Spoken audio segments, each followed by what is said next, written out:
चलिए अभी इसको बढ़ाते हैं, जहाँ पर पिछली बार रोके थे हम लोग, भारत के भूगोल वाला पोर्शन में। ठीक है, भारत के भूगोल में लैगून पर पिछली बार, पिछले वाले ये में था कि लैगून क्या है। तो जो समुद्र तट पर जो झील का वो बनता है, पानी जो ज्वार भाटा आता रहता है इसमें, टाइड्स एंड एब्स, तो उसके कारण कई बार जो है पानी जो है अंदर के क्षेत्र में घुसता है, और जब वो लौटता है तो अपने साथ बालू को छोड़ता चला जाता है, और बाद में वो बालू जमा होते होते होते होते क्या करता है कि पूरा एक एरिया जो है बना देता है लैगून में। जैसे कि अगर मान लो कि ये ऐसे करके है, तो क्या करेगा कि यहां पर जो है बालू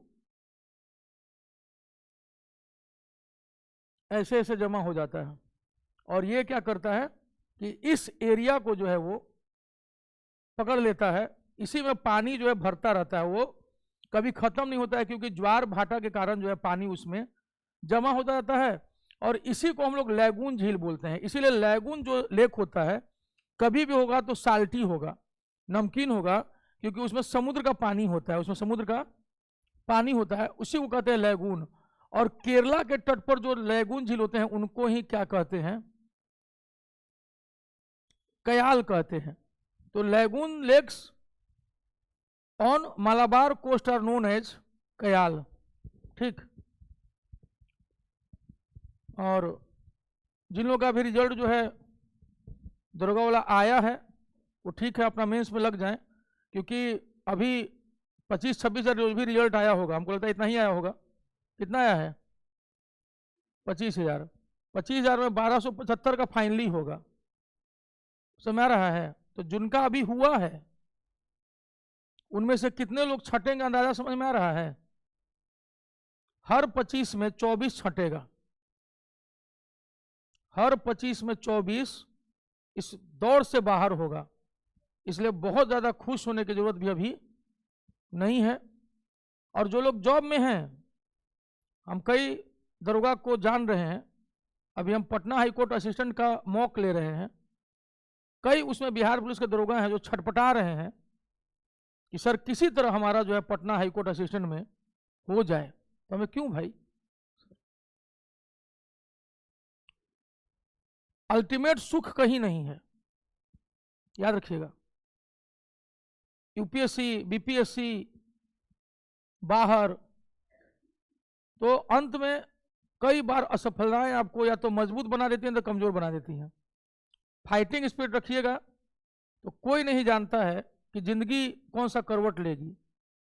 हमारे दोस्त हैं, कौशल नाम है उनका, ठीक है, वो उत्तर प्रदेश में एसडीएम बने, सब डिविजनल मजिस्ट्रेट। इसके बाद यूपीएससी में बैठे, आईएएस वाला जो परीक्षा होती है, तो उसमें उनको इंडियन रेवेन्यू सर्विस मिला। एसडीएम की नौकरी छोड़ दिए, इंडियन रेवेन्यू सर्विस ज्वाइन कर लिए, फिर दिए बेहतर रिजल्ट करके आईएएस मिल जाए, आईएफएस मिल जाए, आईपीएस मिल जाए। तो अंतिम बार इसके बाद 3 ही सीट के लिए भरे, आईएएस, इंडियन फॉरेन सर्विस और इंडियन पुलिस सर्विस। कौशल जी को इंडियन फॉरेन सर्विस मिल गया, आईएएस और इंडियन फॉरेन सर्विस लगभग बराबर होता है, और यही 2 पोस्ट है जिसमें हो जाने के बाद आप आईएएस एग्जामिनेशन उसके बाद नहीं दे सकते हैं। आप आईपीएस बनने के बाद दे सकते हैं फिर से, लेकिन आईएएस और आईएफएस ये 2 ऐसे होते हैं यूपीएससी के एग्जामिनेशन में जिसमें आप फिर एग्जामिनेशन में बैठ नहीं सकते। मतलब आप इन दोनों में हो गए, आईएएस हो गए तो फिर किसे दीजिएगा? और लगभग उसी रैंक पे आईएफएस होता है, वंश सेवा नहीं, उसको आईएफओएस बोलते हैं। आईएफएस का मतलब विदेश सेवा, भारतीय विदेश सेवा। कौशल जी वो भी हो गए, यानी एसडीएम बने, आईआरएस बने, इनकम टैक्स मैंने इनकम टैक्स जो असिस्टेंट कमिश्नर उस समय, और उसके बाद आईएफएस बने। तीनों बन के एक के बाद एक तीनों से रिजाइन मार दिया। अभी लखनऊ में कोचिंग चलाते हैं। एक दिन हमको मैसेज किए, अपना फ़ोन नंबर दीजिए। बातचीत होने लगी उसके बाद हम लोगों में, बताएं अपने बारे में। तब हम कहे कि वही जिनके बारे में कभी पढ़े थे, तो हाँ फिर हम लोग दोस्त बन गए। कहें कि जो काम हम बिना चयनित हुए कर रहे हैं, वो काम वो चयनित होकर कर रहे हैं। कोचिंग चलाते हैं लखनऊ में, आई बात समझ में? तो ना सफलता को इतना भी ये मत चढ़ा लीजिएगा। बस हाँ, ये जरूर हुआ उनके साथ कि उन्होंने खुद को साबित कर दिया, और साबित ऐसा किया कि रगड़ दिया पकड़ के। उन्हें एसडीएम, IRS, IFS ऐसा कि वो फिर IAS दे ही नहीं सकते थे, बैठ ही नहीं सकते थे। और उनकी बातों को हम देखते ना, बड़ा ही तार्किक, एकदम अपना शॉट लिखते हैं, टक से मारेंगे एकदम काम भर। तो सोचो कि आज वो आदमी भी, वो भी संघर्ष कर रहे हैं कोचिंग में, क्योंकि उनका भी चल नहीं रहा है। चल क्यों नहीं रहा है? क्योंकि वो पढ़ाते हैं, समझा गया? इसीलिए चल नहीं रहा है। कहें कि ना कि लफंदरी करने आता नहीं है, इसलिए बच्चा आकर्षित नहीं होता है। थोड़ा बहुत इसलिए जाता है, कोई देखता है, करे बाप रे बाप, जब प्रोफाइल देखता है तो उसका होश ही उड़ जाता है। ये आदमी तो जिस जॉब के लिए आप मर रहे होते हैं ना, उससे कई टाइम्स ऊपर का जॉब वो आदमी छोड़ दिया। नजरिया है सोचने का, याद रखिए, इतना याद रखिएगा। लड़ना सीखिए, लड़िए जरूर। हमारा हो सकता है किसी यूपीएससी में मेरा सिलेक्शन नहीं हुआ या बीपीएससी में नहीं हुआ। बीपीएससी में तो मनो नहीं था, यूपीएससी में था, नहीं हुआ। कोई नहीं जानता है कि किस्मत हमको कहां लेकर के जाएगी। नीतीश बाबू, हम लोग के माननीय मुख्यमंत्री, रांची में पहले ही दिन असिस्टेंट इंजीनियर ज्वाइन किए थे। शायद इलेक्ट्रिकल या इलेक्ट्रॉनिक्स इंजीनियर में से कुछ इंजीनियरिंग किए हुए थे, और सरकारी नौकरी बिहार सरकार की छोड़ के पहले ही दिन आ गए। उनके बड़े भाई साहब सतीश कुमार जो नाराज हो गए। रामविलास पासवान जी डीएसपी थे, ट्रेन में मिल गए राम लोहिया जी, कहाँ इस समय फंसे हुए हो, चलो। तो निराश नहीं होना है, जिंदगी है, तरीके से भिड़े रहिए। जिनका नहीं हुआ है उनको बोल रहे हैं, क्योंकि सबको अभी और आने वाले समय में फरवरी लास्ट में जो है दरोगा का मेंस है, हर 25 में 24 छटेंगे, बड़ी संख्या है ये। अभी तन्वी का रिजल्ट आया, 2 नंबर से फाइनल सेक्शन रुका है बीपीएससी में, मात्र 2 नंबर से। और जो पहले जो दी थी जीएस फर्स्ट वाले में, और उसमें इस बार वाले में नंबर बहुत कम हो गया है। और सोचो कि वो नंबर मिला रहता तो ठीक ठाक गस्टेड ऑफिसर का पोस्ट मिल जाता। अगर पिछला नंबर खाली रिपीट हो गया रहता ना जीएस का, तो गस्टेड पोस्ट मिला रहता। लेकिन किस्मत कि वो कभी आपको बनाती है, कभी आपको रोकती है। और ऐसा हुआ था, तीसरे अटेम्प्ट में हम IAS में छठे थे, तो हम पुरानी दिल्ली रेलवे स्टेशन पे ट्रेन से कटने चले गए थे। बाकी लोग तो फ्रस्ट्रेशन में इधर उधर भागते हैं, हम चले गए थे ट्रेन से कटने के लिए। क्यों? यहाँ से आग फेंक रहा था जब नहीं हुआ था तब, क्या कि अब हो गया काम खत्म, अब चला जाए। और जब हम खड़े हुए तो उधर से ट्रेन आ रही थी, हम कहे कि अब हम पटरी पे खड़े, मन बना लिए थे कि कूद जाना है। तो ट्रेन जो है वो 100 मीटर की दूरी पर, 50 मीटर की दूरी पर रुक गई। तो देखिए खाली डिब्बा है, मैंने खाली इंजन है, पीछे का डिब्बा ही नहीं था, वो खाली इंजन था। वो रोक के अपना उसको काम था कुछ अपना लगा दिया वहां पे। उसके बाद मेरा मन बदल गया, मतलब कुछ खड़ा रहे हैं बहुत देर तक पुरानी दिल्ली रेलवे स्टेशन पे, जहां की अक्सर ट्रेनें अप डाउन करते रहती हैं। फिर हम चले तो वापस गए और कश्मीरी गेट साइड से निकल रहे थे, तो देखे कि टीसी सब खड़े थे, टिकट कलेक्टर जो गेट पर होते हैं सब, तो ऊपर ही खड़े थे सब। और अमूमन मतलब हम चूंकि हम कटने गए थे तो हमको टिकट हम क्या ले लेते।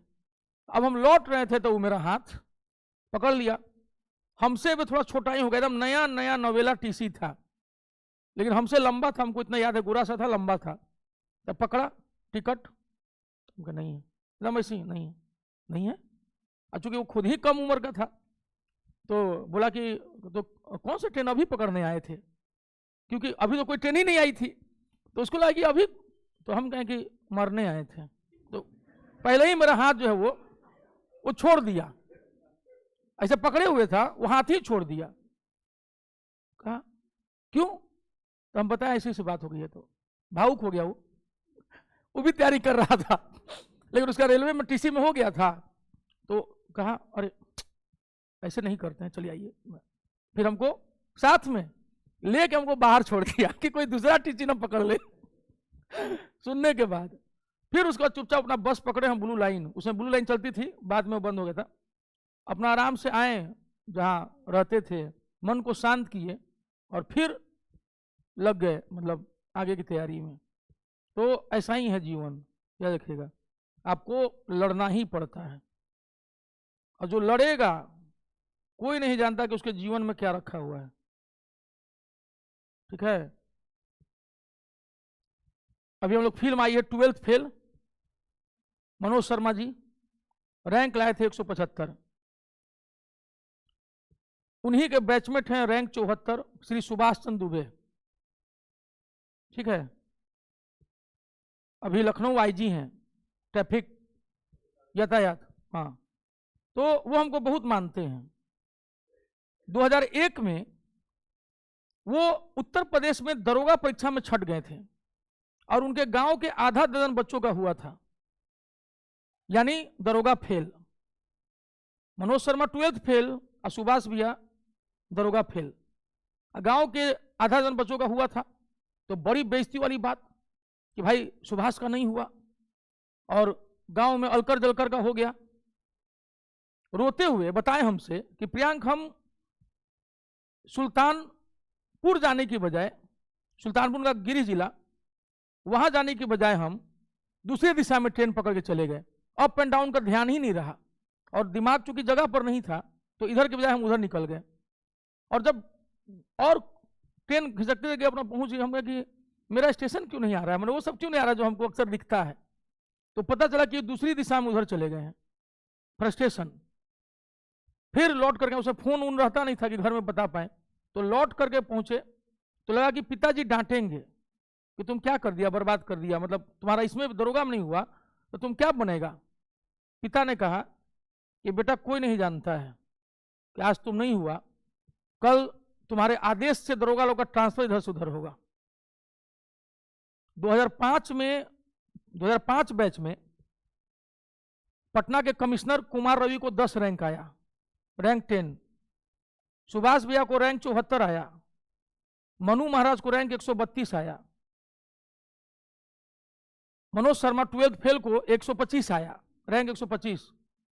पंकज कमोज भैया हैं, हमको बहुत अच्छे से मानते हैं, रांची आईजी हैं, हमको बहुत अच्छे जानते हैं, खाली मेरा नाम लीजिएगा क्योंकि हमें बोल नहीं है जाएगा उस पर तो झूठ कैसे बोलेंगे। तो जब उसे मेरा नाम लीजिएगा रांची पहुंच करके तो अरे अच्छा, उनका 180 था और उस दिन रिजल्ट जब आ रहा था तो पता नहीं क्या होगा, जब आ गया हो गया। ठीक है, सुकेश कुमार जैन रैंक 151, मात्र 22 साल की उम्र, मनु महाराज से 9 साल छोटा। मनु महाराज अपने लास्ट ऑर्डर में 31वें साल में थे, सुकेश जैन 22 साल में था। देश का सबसे कम उम्र का आईजी, मात्र 38-39 साल में आईजी बनने वाला। ठीक है, मात्र 38-39 साल में आईजी, उतना कम उम्र में आईजी। अभी तक उत्तराखंड में पढ़ रहे थे, सुकेश जैन उससे भी 1 साल पहले बने थे। उत्तराखंड वाला गलत दे रहा था कि कोई जोशी है लड़का, वो 40 साल की उम्र में आईजी बन गया। तो हमको याद आया कि सुकेश जैन आपसे 2 साल कम उम्र में आईजी बना है। तो ये सारे लोग उसी बैच के थे, 12th फेल वाले बैच के। ठीक है, तो ये दरोगा फेल थे और 4 साल के बाद यूपीएससी की परीक्षा में कुमार रवि जो डीएम हुए पटना के, रवि पटना के कमिश्नर हैं, इनका रैंक 10 था और सुभाष भैया का रैंक 74/74, हिंदी माध्यम से, इंग्लिश मीडियम थे ये, वो हिंदी माध्यम, अंतर समझना। सुभाष भैया को इंटरव्यू में केवल 165 नंबर आया था 300 में, मेंस का नंबर इतना ज्यादा था कि कोई रोक नहीं सका। भाई ग्रामीण पृष्ठभूमि का लड़का, इंटरव्यू में आप समझ ही रहे हैं, गांव देहात का बच्चा पढ़ा हुआ, कहाँ से मतलब पर्सनालिटी डेवलप रहेगी उस टाइम में, तो मसूरी में ना निखार देते हैं। तो ये चीजें ऐसी भी होती हैं। कि कई बार आपका दरोगा नहीं हुआ, आप हिम्मत नहीं हारे और आप लगे, पिता ने हिम्मत दे दी कि डर मत पढ़। कई बार पेरेंट्स का जो रोल होता है ना, बहुत महत्वपूर्ण होता है। पेरेंट्स कई बार अपने बच्चों का कैरियर बनाने के चक्कर में डुबा देते हैं। उनका मोरल सपोर्ट, फाइनेंशियल सपोर्ट बहुत जरूरी होता है। वो इतना दबाव बना देते हैं कई बार कैरियर को लेकर, बच्चों को लेकर के बोल देंगे लड़कियों को शादी करेंगे तुम्हारा, अब हम बहुत हुआ देख लिए। इन सब चीज़ों से उनको बाज आना चाहिए। और ये इन सब इलाकों में है, हम लोग के इलाकों में, क्योंकि पिछड़ा राज्य है, सोच भी अभी पिछड़ी है, परंपरागत है। लोगों को लगता है कि बस, और इतना प्रेशर बना देंगे कि बच्चा को लगता है कि सरकारी नौकरी के अलावा दुनिया में कुछ है ही नहीं। हम बहुत लोग हमको कहेंगे कि जॉब नहीं ना मिला। एक बेवकूफ़ था यहाँ पर, लाइब्रेरी चलाता है, तो एक बार बोला कि कुछ भी हुआ जॉब नहीं लगा। हम कह रहे बेवकूफ़, जिस जॉब में तुम हो ना, उसका ज़िंदगी में हम कभी फॉर्म नहीं भरे हैं। मतलब उसको मन का भ्रम था, इसलिए हमको बोलना पड़ गया था। कोई जॉब छोटा नहीं होता है।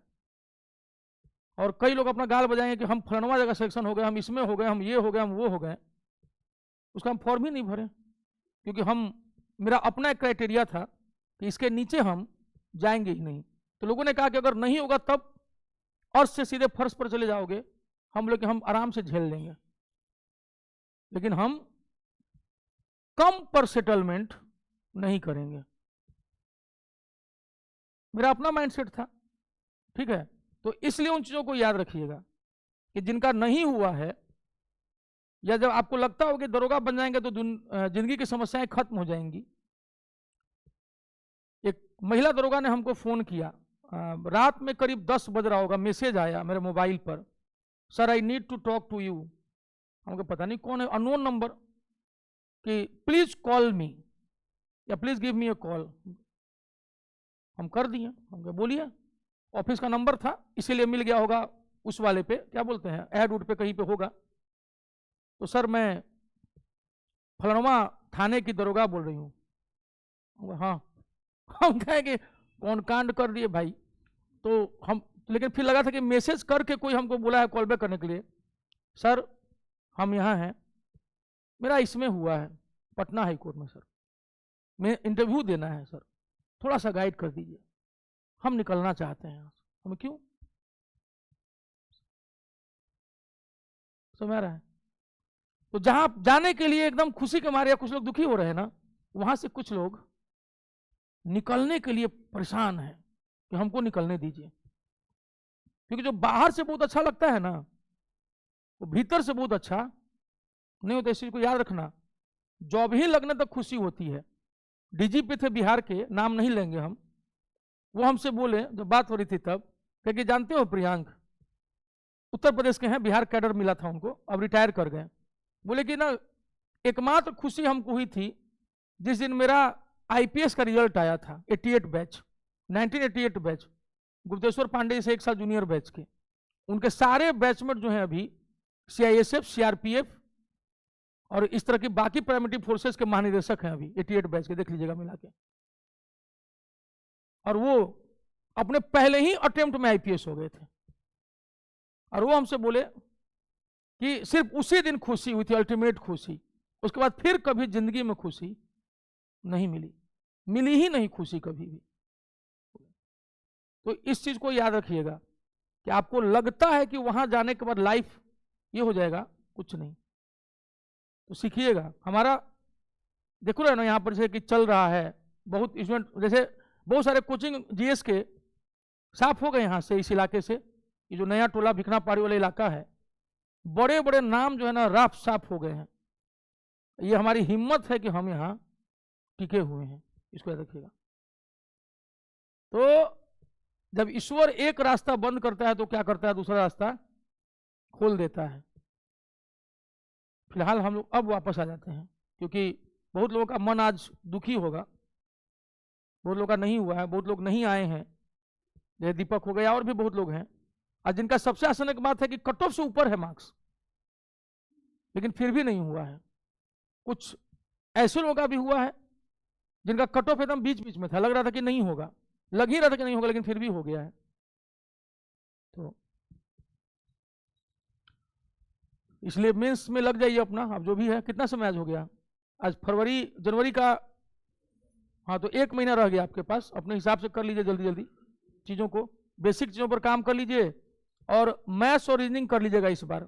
जिनका मेंस है, आप अपना जीएस तो जो हो रहा है हो ही रहा है, जितने लोगों का मेंस है, पिछली बार 23 नंबर का मैथ्स और रीजनिंग आया था, 23, इसलिए रगड़ दीजिए उसको, छोड़िए मत, एक भी गलत नहीं होना चाहिए। सार्जेंट आई थी श्वेता यहाँ पर, तो बता रही थी कि सर अपना यहाँ पर बताई कि उनका मैथ्स और रीजनिंग एक भी गलत नहीं था, और यही कारण था कि वो 161 करके आई थी।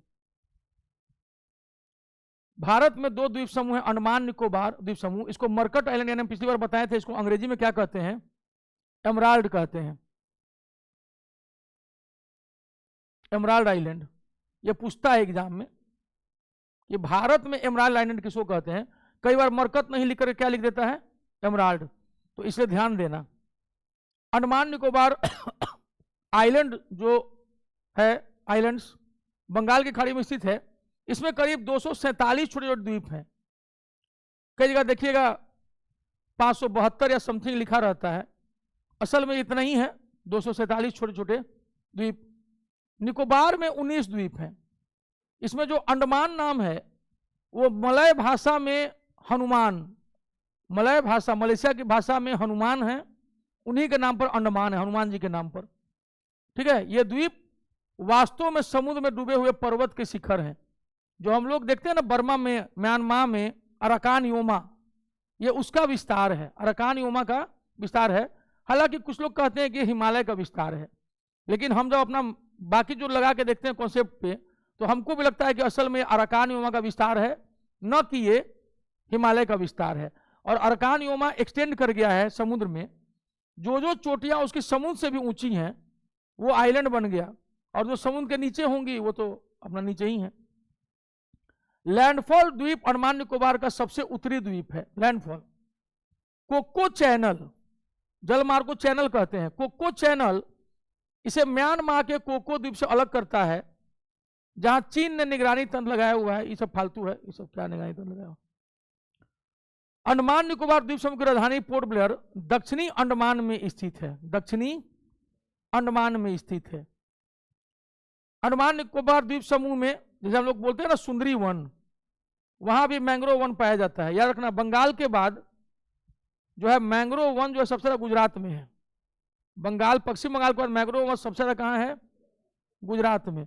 और उसी प्रकार अंडमान और निकोबार द्वीप समूह में भी जो है ये है मैंग्रोव वन, ठीक।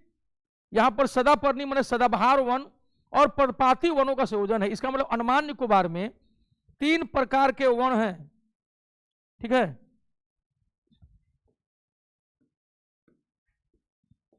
अंडमान एंड निकोबार आइलैंड्स में 3 प्रकार का मैंग्रोव, जिनको कि हम लोग सुंदरी भी बोलते हैं, ठीक है, पर्णपाती यानी कि डेसिडुअस, ठीक, और इसके बाद सदाबहार, एवरग्रीन।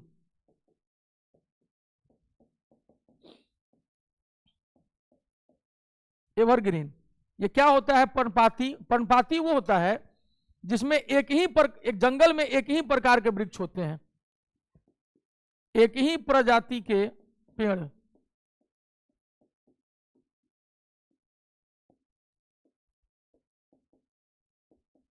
एक ही प्रजाति के वृक्ष होते हैं। वो एक ही मौसम में पौधे उगते, एक ही मौसम में पत्ते झड़ते हैं और एक ही मौसम में पत्ते आते हैं। तो डेसिडुअस यानी पर्णपाती क्या होता है कि पतझड़ जो होता है, इसको पतझड़ भी बोलते हैं, एक ही मौसम में पत्ता झड़ जाता है। कारण क्या, एक ही प्रजाति के वृक्ष है। सदाबहार वन किसको बोलते हैं, एवरग्रीन, जिसमें कई प्रजाति के वृक्ष होते हैं, trees of various species, trees of various species, ठीक है। और here trees of only one species, एक ही प्रजाति का वृक्ष हुआ तो एक ही समय में पत्ता झड़ा तो एकदम ठूठ हो जाता है, इसीलिए कहा जाता है पर्णपाती या पतझड़। पर्णपाती का ही दूसरा नाम क्या है, पतझड़ है। सदाबहार चूंकि कई प्रजातियों के वृक्ष होते हैं, ट्रीज ऑफ वेरियस स्पेसीज, इसलिए इसका पत्ता झड़ने का टाइम अलग अलग होता है। मान लो कि कभी किसी महीने में पत्ता झड़ गया तो बाकी पेड़ों में पत्ते नहीं झड़े हैं तो सदाबहार दिख रहा है। जब इन पेड़ों में पत्ता झड़ा तो दूसरे पेड़ों ने मोर्चा संभाल लिया है, इसीलिए एवरग्रीन होता है। और हमको क्या लगता था शुरू में, यहाँ के जंगल के पेड़ों में पत्ते गिरते ही नहीं है, सदाबहार रहते हैं। हम टीचर से पूछते थे कि सर ये सदाबहार कैसे है, तो वो भी नहीं बता पाते थे। क्या कि हम लोग का टीचर वाला तंत्र भी तो वैसा ही है ना। अभी कल एक लड़के का मौक ले रहे थे, तो बताएं उनके मेडिकल की दुकान है और वो मेडिकल आर्टिकल्स पढ़ते हैं, तो उन्होंने हमसे मौक में बताया कि सर एक सर्वे आया है आर्टिकल के अनुसार, उसमें कहा गया कि भारत में 55% डॉक्टर क्यूरेटिव इलाज के बजाय प्रिवेंटिव इलाज करते हैं। क्यूरेटिव का मतलब होता है इलाज का उपचार करना, प्रिवेंटिव का मतलब होता है कि बढ़े हुए रोग को दबा देना, कम कर देना, ताकि पेशेंट को आराम तुरंत मिल सके। और पेशेंट भी अधीर होता है, उसको तुरंत रिजल्ट चाहिए। वो कैसे एग्जाम होता है, हमको तुरंत चाहिए, 6 महीना में हम कलेक्टर बनना है। तो जब बीमारी होती है तो उसका उपचार क्या होना चाहिए कि उसको दबाया जाना चाहिए। भारत में 55% डॉक्टर क्यूरेटिव के बजाय प्रिवेंटिव उपचार करते हैं, और ताकि पेशेंट को तुरंत आराम मिले और उसको भरोसा हो जाए डॉक्टर पर।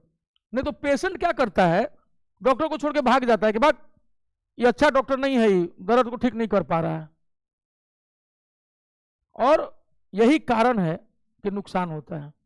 ठीक, तो लोग ऐसे ही टीचर है, टीचर अगर योग्य नहीं हुआ ना तो सारी कहानी क्या हो जाती है खराब।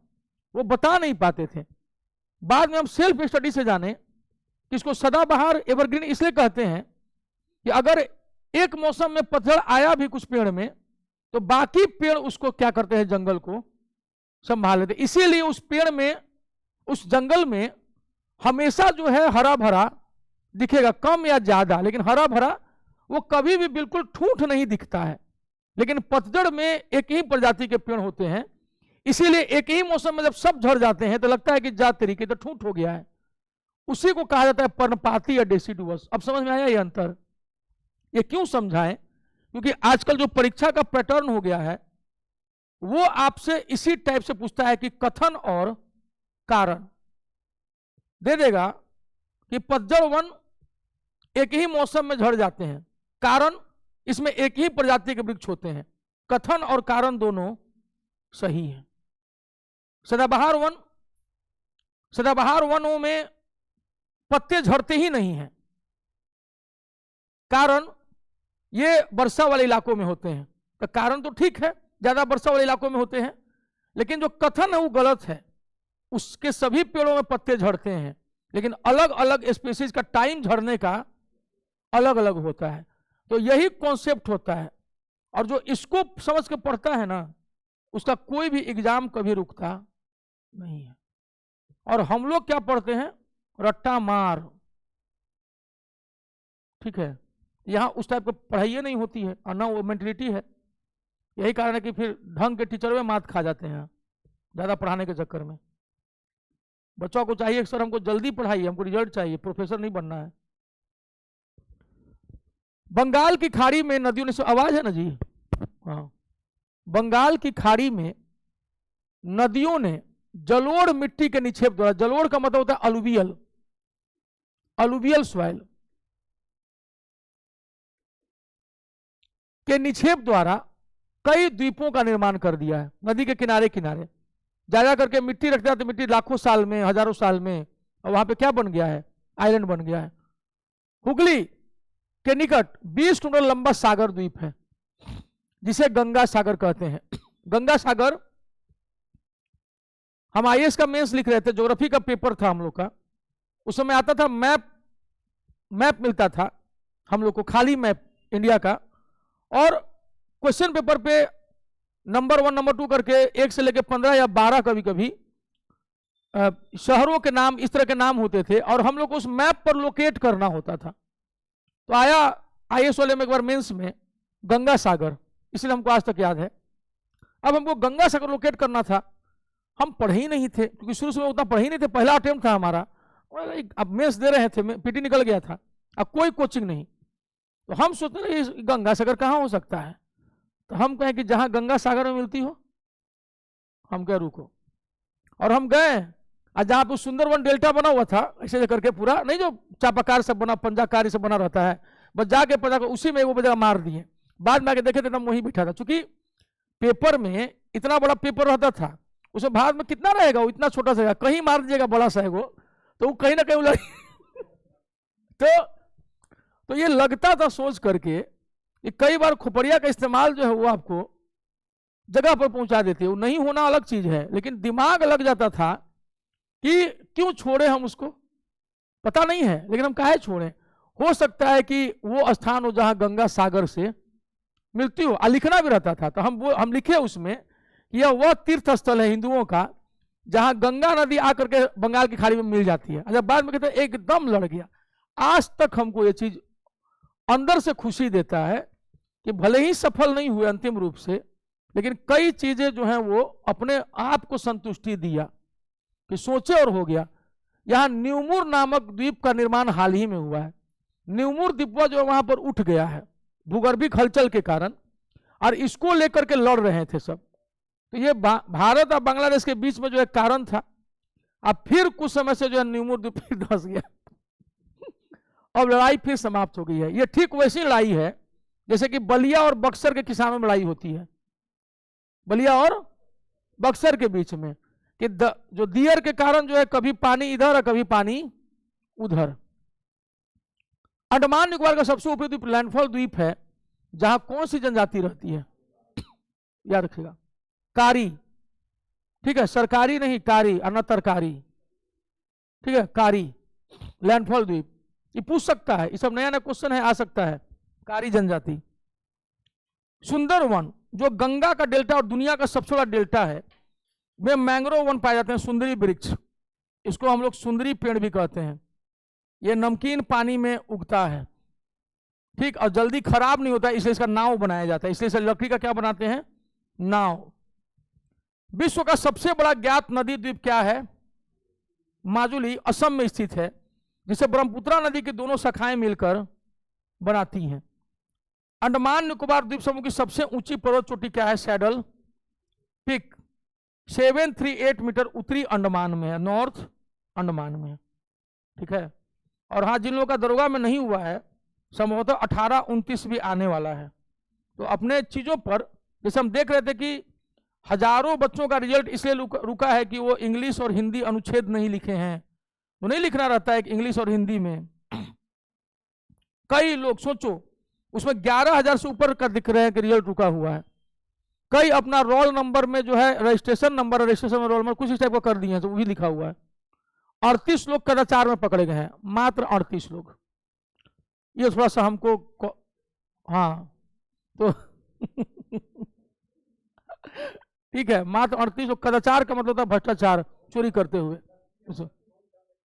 हाँ, हम कहे कि उसी में 10-12 हजार होंगे, लेकिन तो देखे कि तो अंडमान निकोबार द्वीप का पर्वत शिखर, ये सैडल पीक है, this is not sandal peak, ये क्या है, सैडल पीक। सैडल पीक उत्तरी अंडमान में है, 738 मीटर सबसे ऊंचा है। उसके बाद माउंट थूलियर ग्रेट निकोबार में, अगर उधर पूछेगा कि बताओ निकोबार का सबसे ऊंचा क्या है, तो माउंट थूलियर याद रखना।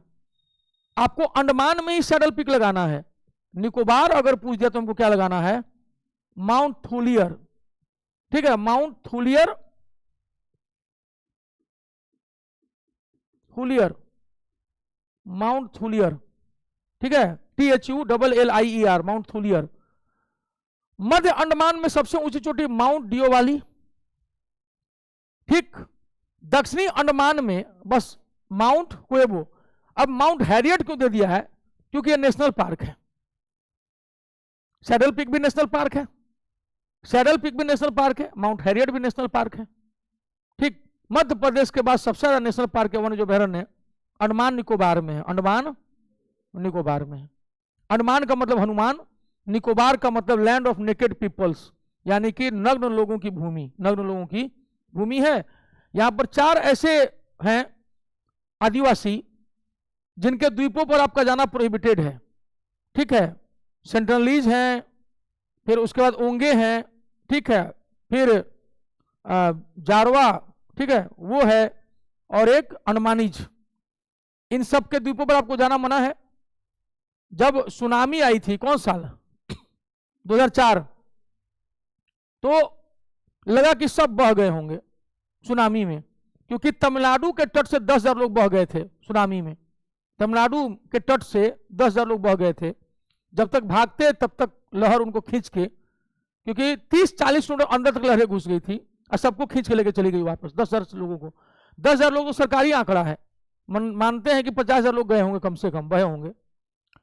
और चूंकि अंडमान निकोबार जो द्वीप है, ऐसे ऐसे कर करके सब बने थे, पानी की लहरें ऐसे पार हुई थी अंडमान निकोबार के ऊपर से।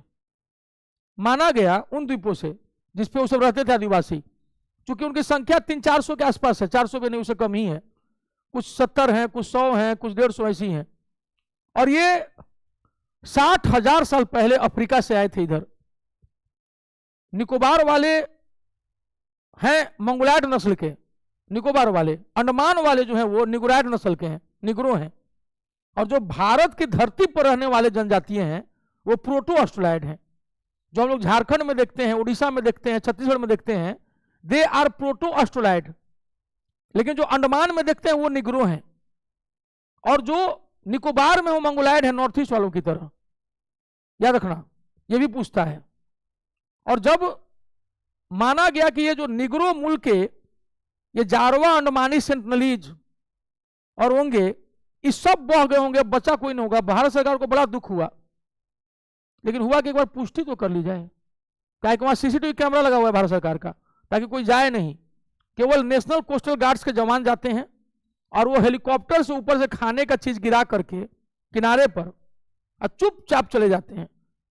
एक बार इन लोगों को कपड़ा देने की कोशिश की गई कि कपड़ा कम से कम पहन लें, तो ये सब जो है बरमूडा वाला जो हाफ पेंट था, ये माथा पे अपना पहन के ऐसे ऐसे कर रहे थे सब, कि क्या है। और कुछ फाड़ के देख रहे थे कि व्हाट इज दिस, इसमें खाने के लिए कुछ है नहीं बात।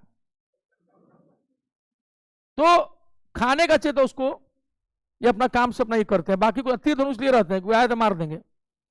तो कोस्टल गार्ड्स भी वहां नहीं जाते हैं, क्योंकि उनको डिस्टर्ब करना नहीं है। सीसीटीवी फुटेज देखा गया तो देखा गया कि सुनामी का पता प्लेट टेक्टोनिक्स के कारण नासा को 8 मिनट पहले चला था। जब फॉल्ट हुआ तो नासा ने जारी किया सिग्नल इंडोनेशिया से लेकर भारत तक को, सावधान आ रहा है। जब तक तमिलनाडु के तट पर, निकोबार के तट पर लोगों को कहा जाता कि आ रहा है, तब तक वो पार हो गया। कहा गया कि तो एक भी नहीं बचे होंगे। सीसीटीवी में दिखा कि 48 घंटे पहले मोटे मोटे पेड़ों पर चढ़ गए थे। 48 आवर्स पहले ये अंडमान के आदिवासी, 1 घंटा पहले नहीं, 48 घंटे पहले मोटे मोटे, पतले पेड़ों पर नहीं, मोटे पेड़ों की मोटी शाखाओं पर चढ़ के ऊपर अब बैठे हुए थे कि आओ, आया, समझा। और 2 दिन पहले से अपना खाने पीने का आइटम लेकर ऊपर चढ़े हुए थे, सब चुपचाप इंतजार कर रहे थे। गया फिर एक भी नहीं गायब हुआ था, सब थे। तो ये भी एक बड़ा कारण है कि हम लोग जो प्रकृति से दूर हो गए हैं ना, हम लोग बहुत सारी चीजों को समझ नहीं पा, और वो आज भी प्रकृति के साथ हैं। इसीलिए एंथ्रोपोलॉजी में कहा जाता है कि डोंट डिस्टर्ब द ट्राइबल्स। लेकिन इन ईसाई मिशनरियों ने भाड़ के रख दिया पूरे सिस्टम को। कहा जाता है कि जो आदिवासी हैं उनका सिस्टम मत छेड़ो, उनको रहने दो, क्योंकि उनसे हमको पता चला कि हम लोग अपने शुरुआत में कैसे थे, क्योंकि उसी तरह का लाइफ जीता रहे। लेकिन इन लोगों ने हलाल ये करने के चक्कर में पूरा कबाड़ा कर दिया। रांची से लेकर के 2 ही चीजें, हॉस्पिटल और एक स्कूल, और उसके बाद आप आइए हमारे फोल्ड में। तो ये बड़ी समस्या एक हो गई। और यही कारण था कि अंडमान में एक अमेरिकी, चीनी मुल्क का अमेरिकी बाइबल लेके पहुंचा, इन लोगों ने उसको मार दिया तीर से। धारा 302 काम किया नहीं, क्योंकि वहां यह काम नहीं करता है। तो भारतीय भूमि पर ही, भारतीय जुरिस्डिक्शन में ही कुछ क्षेत्र ऐसे हैं, नियम है कि कानून कहता है आईपीसी कि 7 साल से नीचे का बच्चा अगर आपको गोली मार देता है तो उसको सजा नहीं होगी। अगर उसको किसी ने कहा कि मार बाबू इसको और वो बड़ा है तो उसको सजा हो जाएगी, उसको आजीवन कारावास होगा। लेकिन 7 साल से छोटे बच्चे को सजा नहीं होगी। सजा किसको होगी? जो 16 साल तक की उम्र का जो बच्चा होगा उसको 3 साल तक की सजा होगी।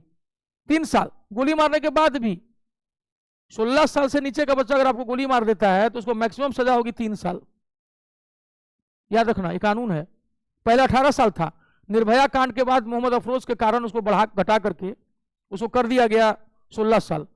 और अब 16 साल से ऊपर का कोई आदमी और कुछ करता है उस टाइप का तो फांसी भी पड़ जाएगी, रेयर केस हुआ तो अंडमान निकोबार में इसलिए जब उन लोगों ने मारा उस चीनी मूल के अमेरिकी को तो कोई सजा, कोई कानून कुछ भी नहीं चला, क्योंकि मना था कि आपको उस टापू पर जाना नहीं है। ये सब याद कीजिएगा। सैडल पिक याद करना, माउंट हुलियर और ये अभी तक ये दोनों नहीं पूछा है, मध्य अंडमान और दक्षिणी अंडमान। मान लो कि कल को पूछ ही दे कि बताओ दक्षिणी अंडमान जिसमें कि पोर्ट ब्लेयर है उसकी सबसे ऊंची चोटी क्या है? माउंट कोयोबो। पूछ सकता है आगे एग्जाम में कि अंडमान निकोबार का सबसे बड़ा बंदरगाह पोर्ट ब्लेयर है। भारत में 13 बड़े बंदरगाह हैं, 13 बड़े बंदरगाह यानी पोर्ट्स हैं, जिसमें सबसे नया जो है वो 2010 में बना हुआ पोर्ट ब्लेयर। पोर्ट ब्लेयर को 2010 में बड़ा पोर्ट घोषित किया गया था। नेल्लोर आंध्र प्रदेश, नेल्लोर कहां है?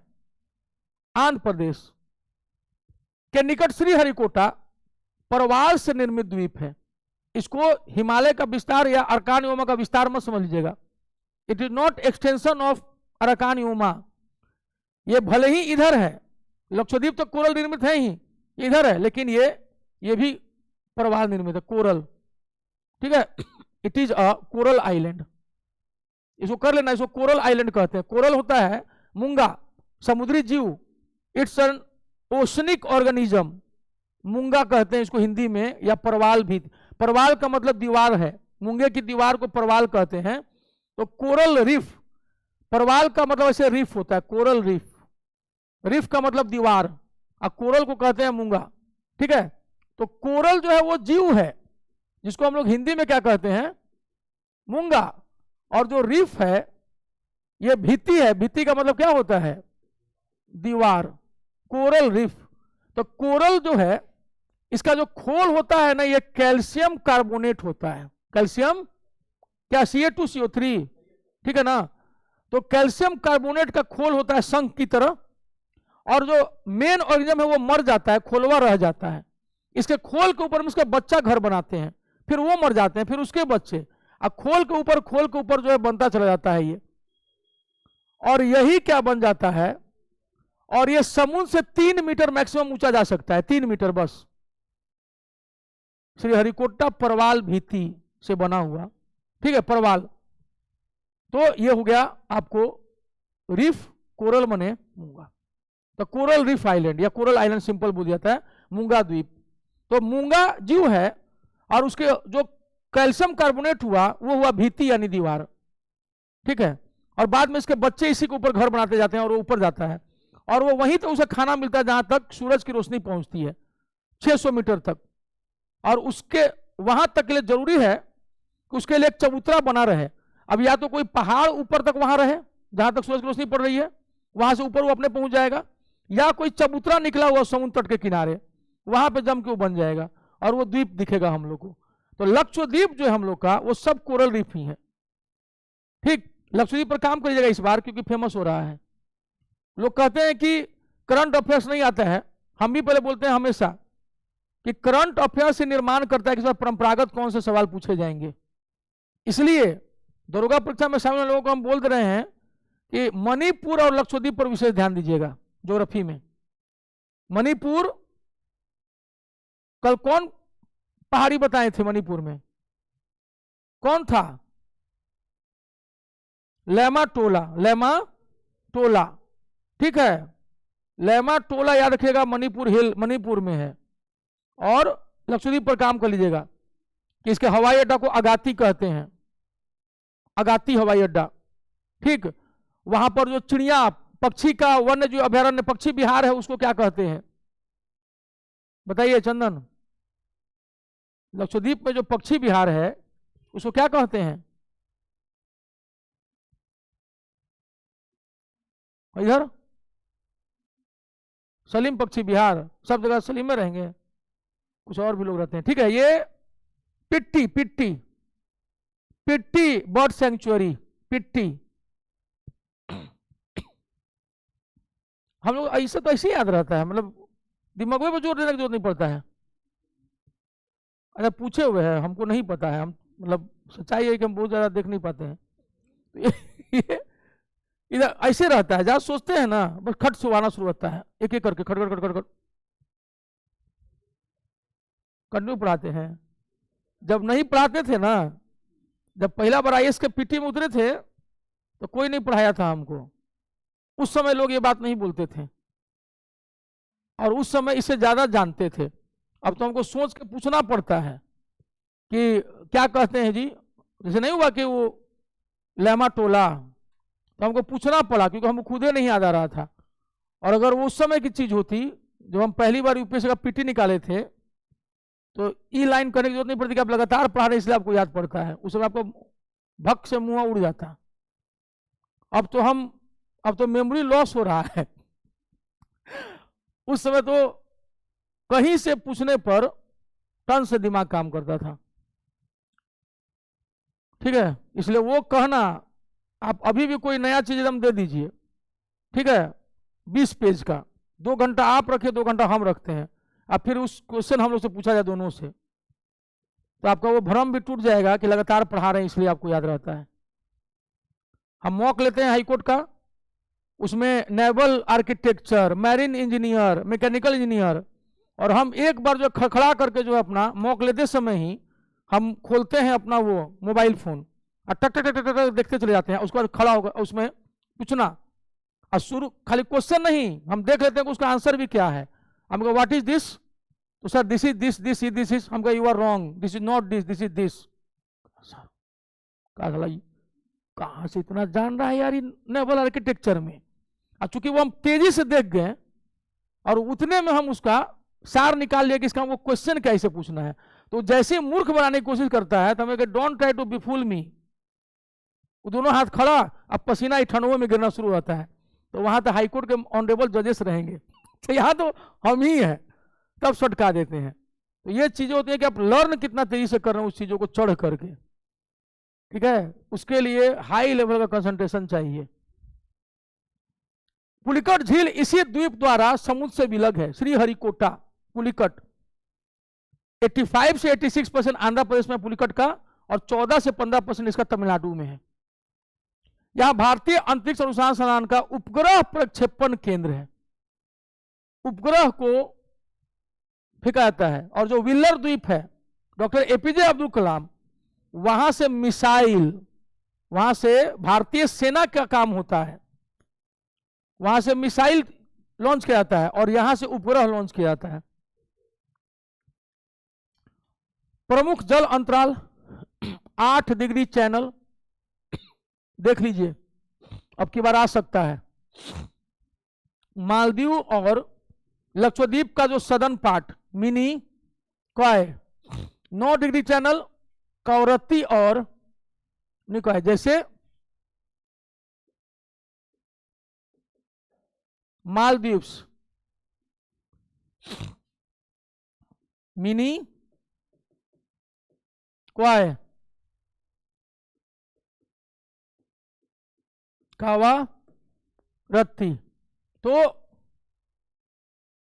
8 डिग्री 9 डिग्री, देख लीजिएगा, एम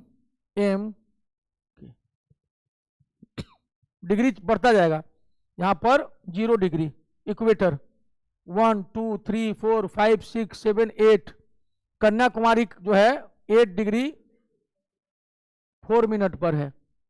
तो मालदीव्स मिनी क्वाय कावारट्टी, ठीक, लक्षद्वीप की क्या है राजधानी, कैपिटल कावारट्टी। तो याद रखना एम और एम के बीच में 8 है, एम और एम 8 है, मालदीव्स एंड मिनी क्वय, और के एम जो है 9 डिग्री है, के एम कावा रट्ठी।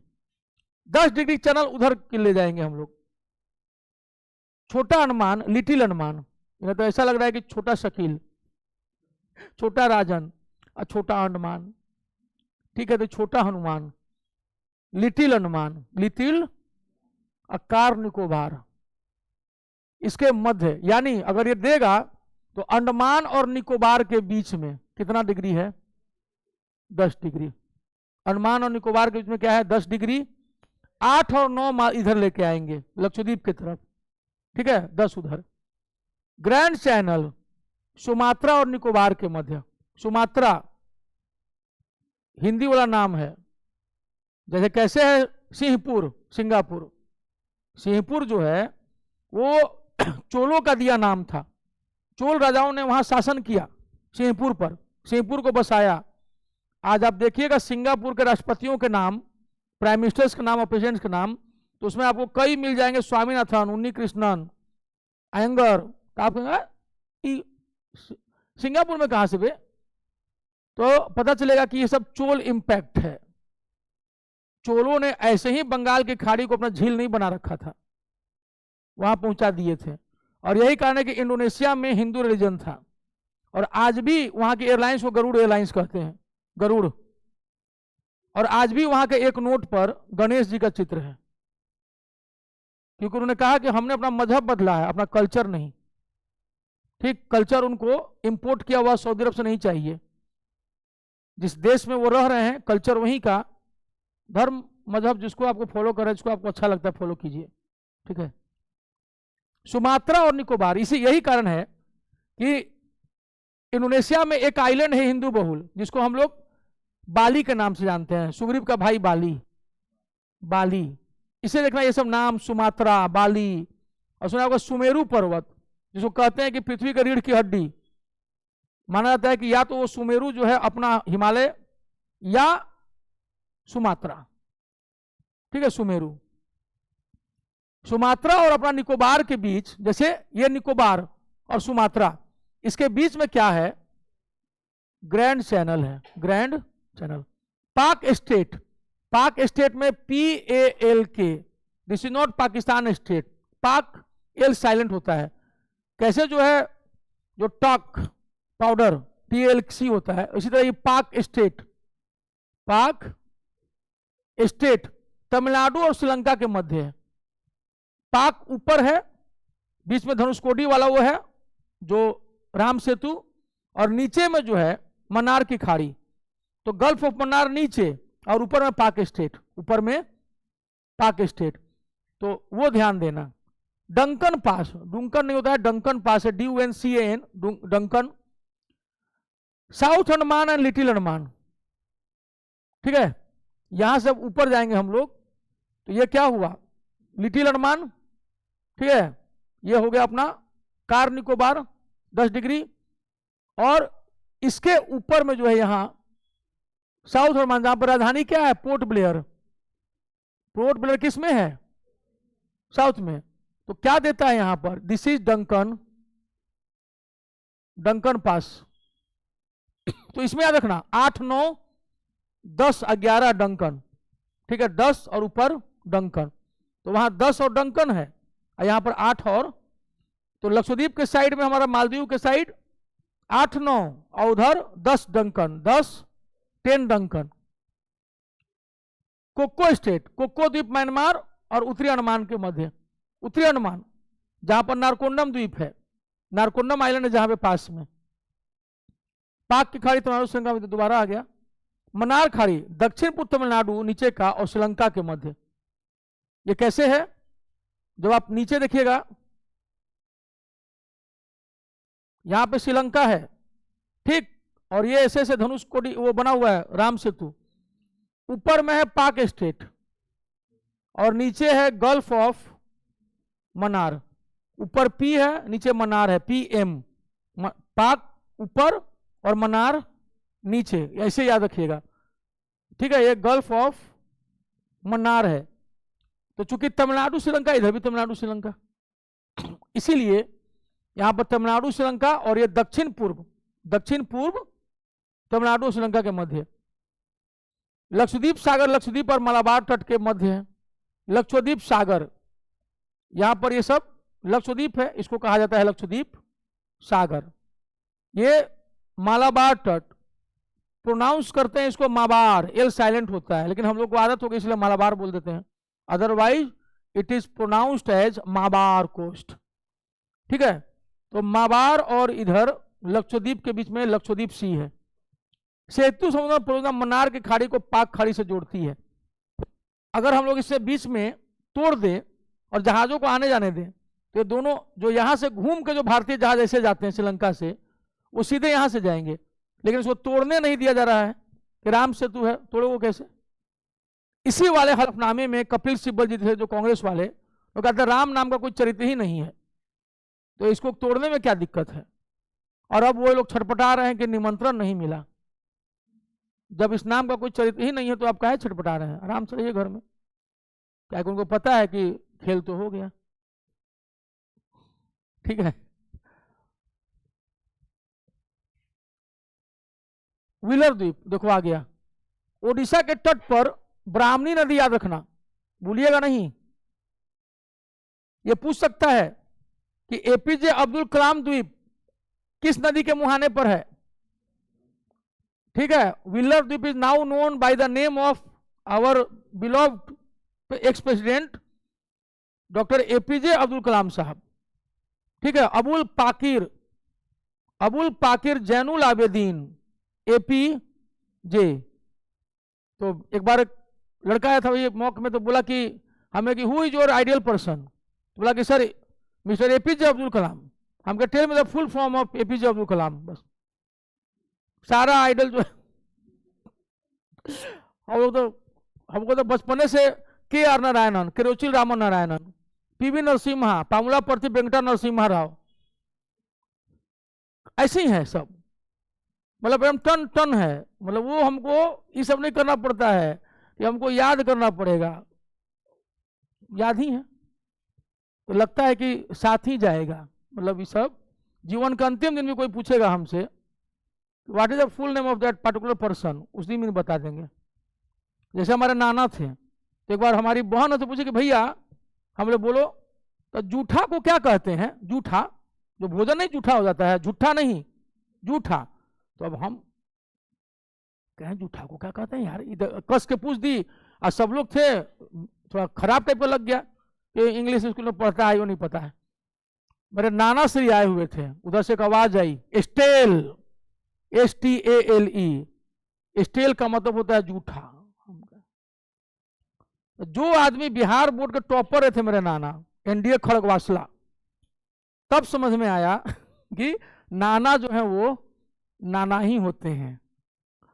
तो कहीं ना कहीं कुछ लक्षण उन्हीं का हम में आया है, उनके पुत्रों में तो नहीं, हम में आया है। नाना हमारे अभी गुजरे हैं। मतलब अभी वो, अगर हमारे दो मामा असमय ही निधन नहीं हुआ रहता तो मेरे नाना अभी जिंदा रहते, लेकिन उनका भी जीवन जो है। हाँ, और सोचो वो अपनी माँ को खो दिए थे 6 महीने की उम्र में। सौतेली माँ उसी में थी उनके साथ, तो अलग रखा जाता था उनको बचाने के लिए कि उनके जान न ले ले सब। और हॉस्टल में रहे बचपन से, बिगड़े नहीं। और बिहार बोर्ड में टॉप की है मैट्रिक में, आज तक बार में उनका रिकॉर्ड नहीं टूटा है मैट्रिक का नंबर। तो और उस समय बिहार और उड़ीसा एक था तब, और बाद में उनका चयन हुआ NDA में खड़गवासला, NDA खड़गवासला। तो अपना जीवन जैसे सबका चलता है आगे चला। यह भारत अपने मिसाइल का परीक्षण करता है, कहां, व्हीलर द्वीप पे। वर्तमान में इस द्वीप का नाम किस पर रखा गया, अब्दुल कलाम द्वीप।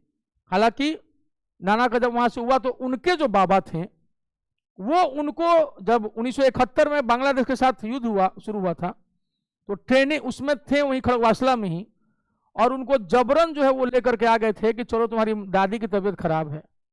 और फिर 2 बार सेना की तरफ से इंफॉर्मेशन आया था कि हमारा जेंटलमैन कैडेट कहाँ है, उनको छुपा कर रखा गया।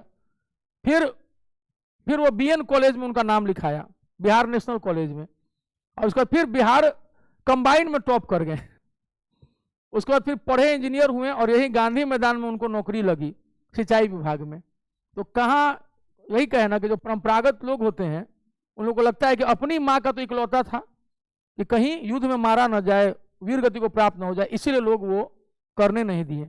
लेकिन वो ऐसा टैलेंट था, और हम सोचते हैं कि वो यूपीएससी में आईएएस वाले में क्यों नहीं बैठे, तो वो लोग निकल गए होते उस समय क्योंकि फाइट था नहीं, आराम से हो जाता था।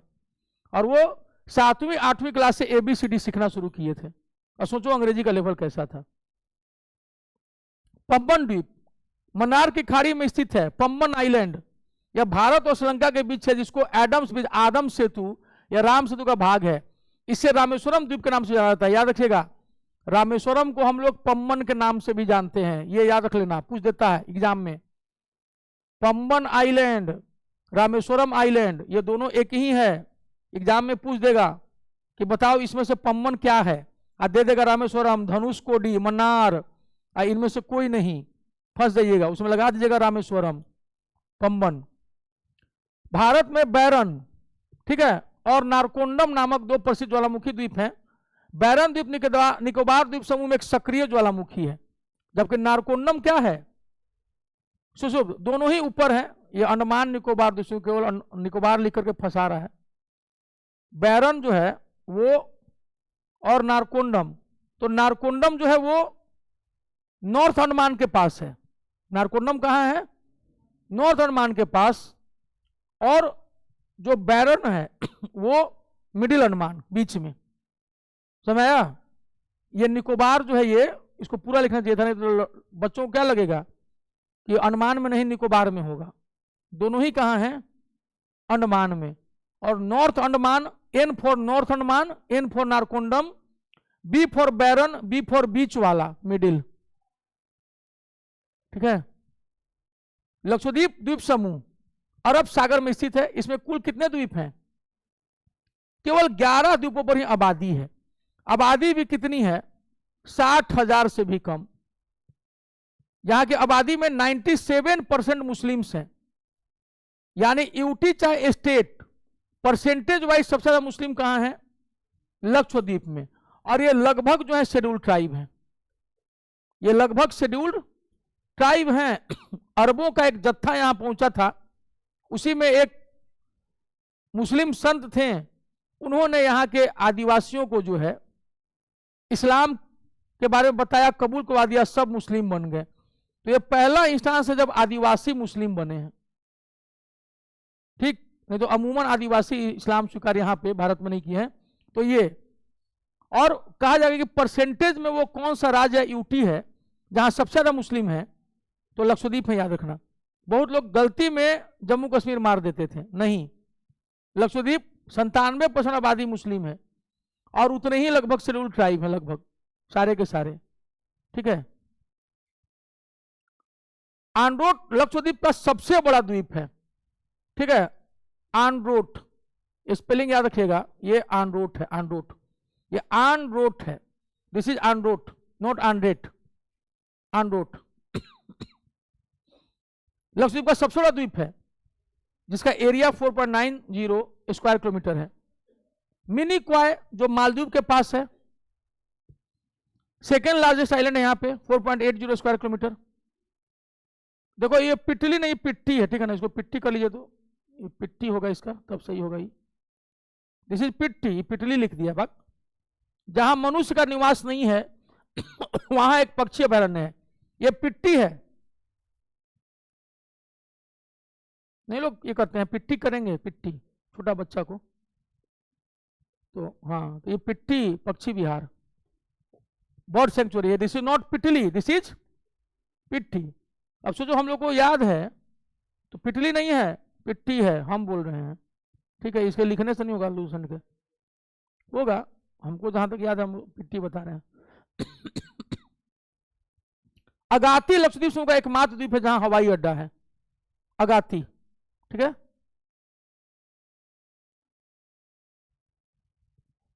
लक्षद्वीप समूह 11 डिग्री चैनल द्वारा 2 भागों में विभाजित है। लक्षद्वीप 8 डिग्री, 9 डिग्री, 10 डिग्री और 11 डिग्री में 2 भागों में विभाजित है। उत्तर में अमीन द्वीप, ऐसे करके, कैसे मालदीव है, वैसे अमीन द्वीप, इसी को कहा जाता है सब अमीनी द्वीप। और दक्षिण में कनानूर, कनानूर, ठीक। अमीन द्वीप जैसे कैसे मालदीव्स होता है वैसे वो लिखा रहता है अमीन द्वीप, तो अमीनी लिख दिया यहां पर, अमीनी द्वीप। और नीचे में कन्नानूर आइलैंड, कन्नानूर आइलैंड, कन्नानूर, ये कन्नानूरे कर दिया है। लक्षद्वीप समूह के सभी द्वीपों पर मलयालम भाषा बोली जाती है, केरला इंपैक्ट। मिनिकॉय द्वीप एकमात्र अपवाद है जहां महल भाषा बोली जाती है, इसको टिक मार दीजिएगा, ये पूछता है। मिनिकॉय द्वीप जो मालदीव से सटा हुआ है वहां महल लैंग्वेज, महल देखो, महल देवही लिपि में जो मूलतः मालदीव की भाषा है ना, कहना कि मालदीव से उस बगल में है इसीलिए महल लैंग्वेज।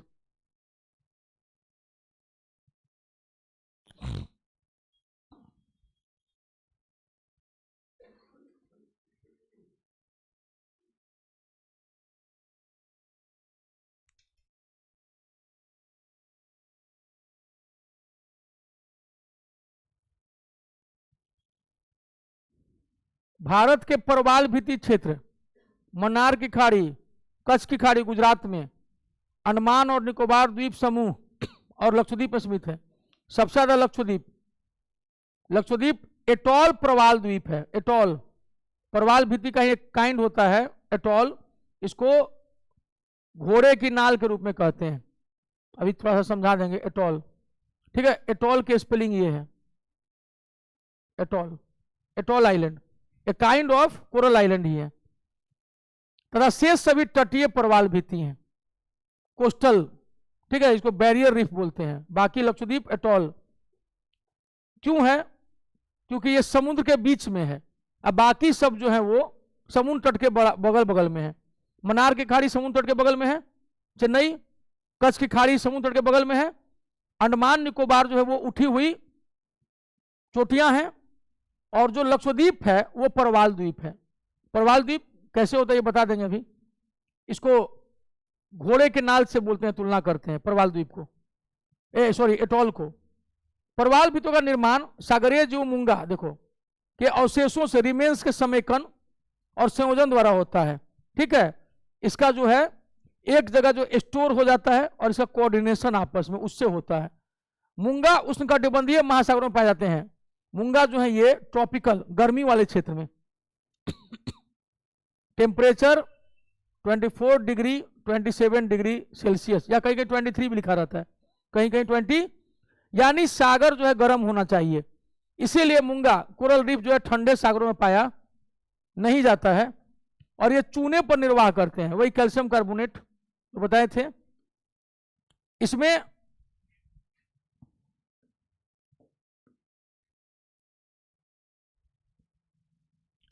जो भी बगल में है, कोई भी जो मान लो कि अगर यहां पर ये है क्या बोलते हैं श्रीहरिकोटा वाला कुलीगढ़ के पास, तो कोरल है। जो भी यहां पर है कांडल है कच्छ में, ये सब क्या है, ये सब आपको कोस्टल रीफ है, यानी कि बैरियर रीफ है। बैरियर रीफ तट के पास होता है, जहां पर वही बालू कैसे लैगून जमा होता रहता है, वैसे ये इसका बनता रहता है पास में।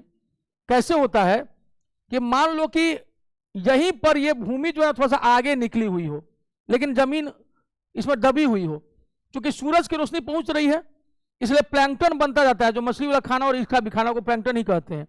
और यहीं पर ये नीचे में अपना आधार बना बना के ऊपर ऊपर चढ़े जाते हैं, यही सब कोस्टल रीफ हुआ, ठीक है।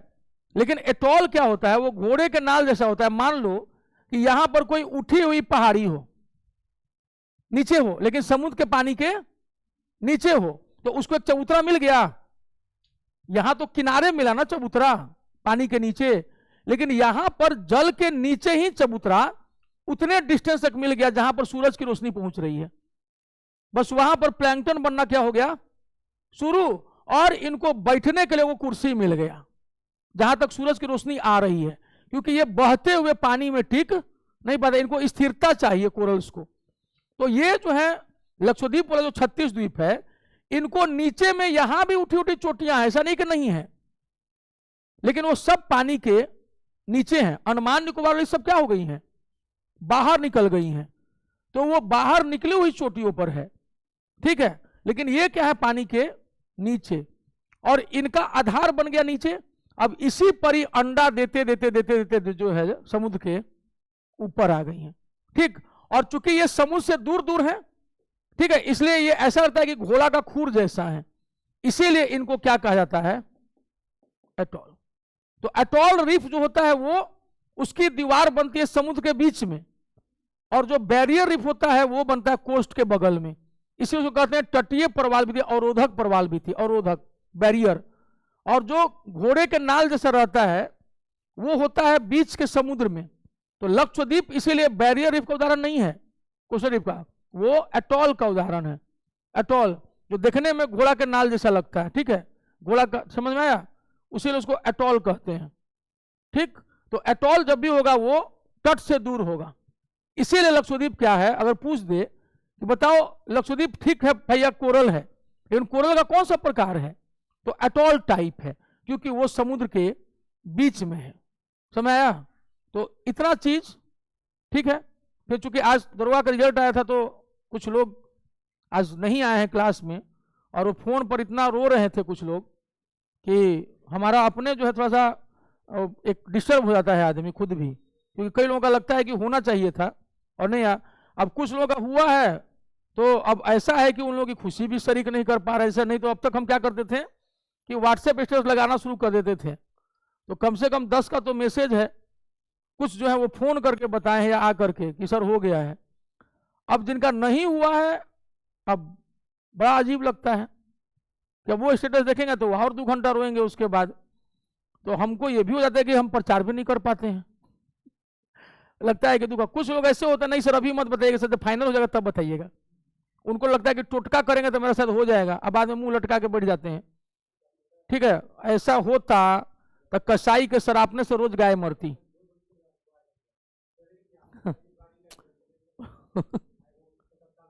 वो होता है, दोनों तरह का होता है, लोग बोल के भी सेक्शन ले लेते हैं और लोग नहीं बोल के भी सेक्शन ले लेते हैं, ठीक है, वो डिपेंड करता है। तो कहा है कि अभी क्या होगा कि जो लोग का नहीं हुआ है उन लोगों को भी आज की रात बहुत भारी होगी, ठीक है, आज की रात भारी।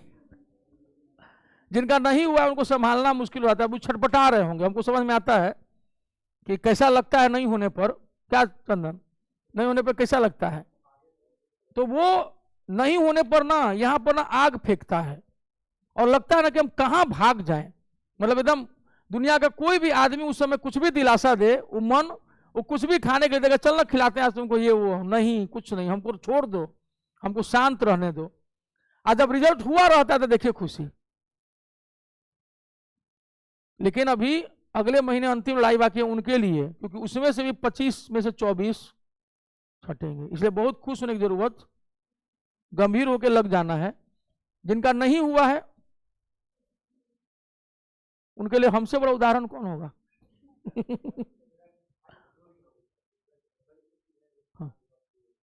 1829, अरे ये 64 वाला, हाँ हाँ, नहीं दे दीजिए, तब एक ही दिन है, जिसमें ज्यादा सीट है वो दे दीजिए। आइए वाला कहाँ है, जिसकी तैयारी ज्यादा अच्छी हो रांची अब गया मत देखिए, चले जाए, जिसकी तैयारी अच्छी हो वो दे दीजिए, जहां पे होने के चांसेस ज्यादा हैं, ठीक है। ठीक, चलिए आज के इतना ही, कल करते हैं इसको कंटिन्यू।